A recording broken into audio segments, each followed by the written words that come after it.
What happens to Russia when Vladimir Putin is no longer in charge? For 26 years, Putin has built one of the most centralized political systems in the modern world. But recently, something subtle has been happening inside the Kremlin. Younger officials are being promoted. Old power brokers are being sidelined. Security loyalists are rising fast. Is Putin preparing to leave power? Or is he building a system that survives him, without ever losing control? Today, we break down what's really happening behind the scenes. Over the last 18 months, Putin has quietly reshuffled Russia's elite. Not dramatically, not publicly, but deliberately. He's appointing a new generation of officials, younger, loyal, and closely tied to him personally.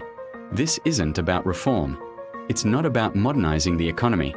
And it's not a signal that Russia's war strategy in Ukraine is changing. Instead, these appointments serve one purpose: stability. Putin's system, often described as a power vertical, depends on tight central control. Every key decision flows upward. Every major institution ultimately answers to him. The new officials aren't there to change policy. They're there to make sure nothing changes without him. Importantly, the old guard hasn't disappeared. Prime Minister Mikhail Mishustin remains. Sergei Kiriyenko still manages domestic political strategy. Yuri Ushakov continues handling sensitive negotiations. Central Bank Chief Elvira Nabiullina remains a pillar of economic stability.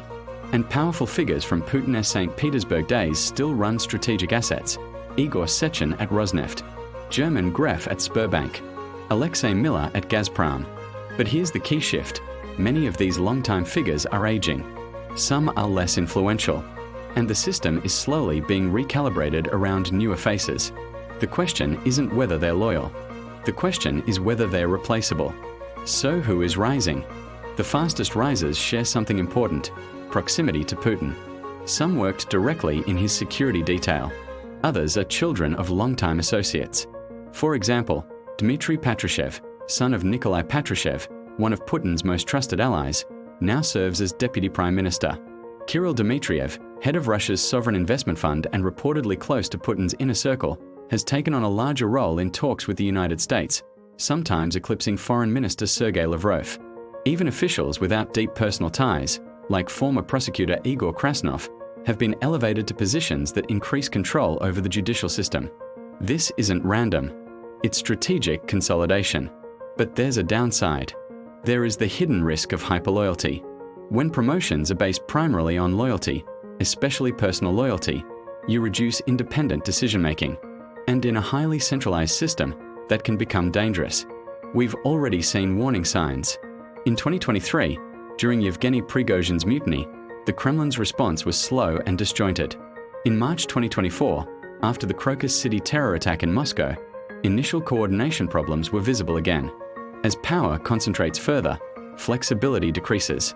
And in a crisis, hesitation can be costly. The more decisions depend on one man, the more vulnerable the system becomes when he is distracted or absent. What about the succession question? Officially, there are no signs that Putin plans to leave office before 2030. But succession planning doesn't begin when you announce retirement. It begins years earlier. Personnel reshuffles, institutional adjustments, power rebalancing.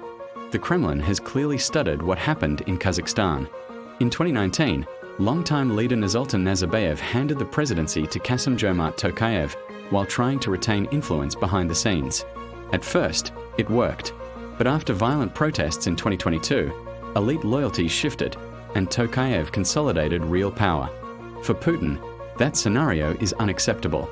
If there is a transition, it must not weaken his control. So what is Putin's institutional backup plan? This is where it gets interesting. The Security Council, once hugely influential, has quietly been downgraded. Meanwhile, the State Council is gaining importance.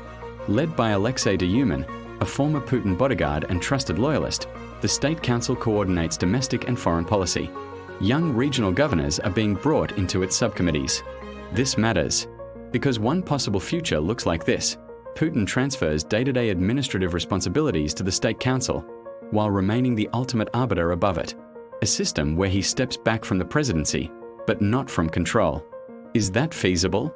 History suggests it's risky. Dual power systems rarely remain balanced for long. Now, Every major reshuffle creates winners and losers.